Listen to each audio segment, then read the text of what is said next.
My fellow Americans, now let me introduce to you, for the first time, your next Vice President of the United States, Kamala Harris. Kamala, the floor is yours.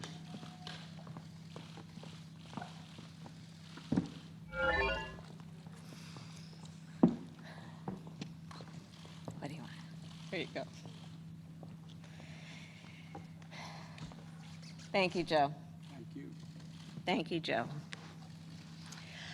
As I said, Joe, when you called me, I am incredibly honored by this responsibility, and I'm ready to get to work. I am ready to get to work.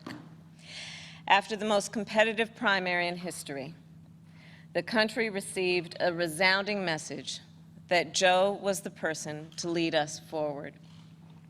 And Joe, I'm so proud to stand with you.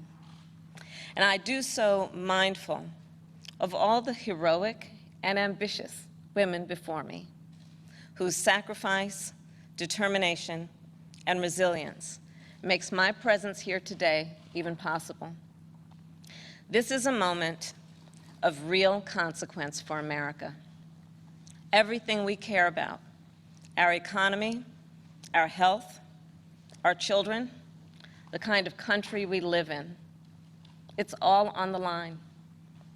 We're reeling from the worst public health crisis in a century. The president's mismanagement of the pandemic has plunged us into the worst economic crisis since the Great Depression.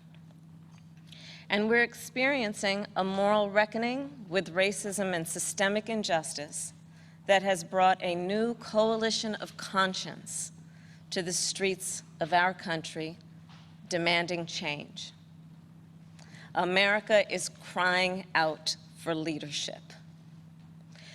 Yet we have a president who cares more about himself than the people who elected him. A president who is making every challenge we face even more difficult to solve. But here's the good news. We don't have to accept the failed government of Donald Trump and Mike Pence. In just 83 days, we have a chance to choose a better future for our country.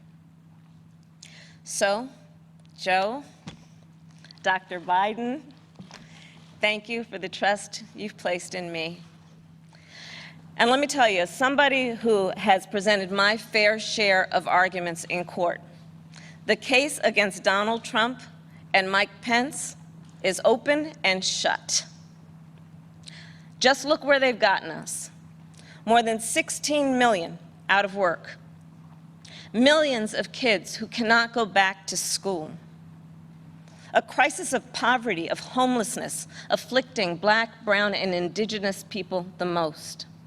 A crisis of hunger, afflicting 1 in 5 mothers who have children that are hungry. And tragically, more than 165,000 lives that have been cut short. Many with loved ones who never got the chance to say goodbye. It didn't have to be this way. And you are the reason. I know we are going to bring our country closer to realizing its great promise. But to do it, we'll need to work, organize, and vote like never before, because we need more than a victory on November 3rd. We need a mandate that proves that the past few years do not represent who we are or who we aspire to be. And together with your help, that's a battle we will win. Earlier this year, I said I'd do whatever Joe asked me to do. And so now I'm asking you to do the same. And I couldn't be prouder to be by his side, running to represent you, the people. Thank you, and may God bless the United States of America. Thank you.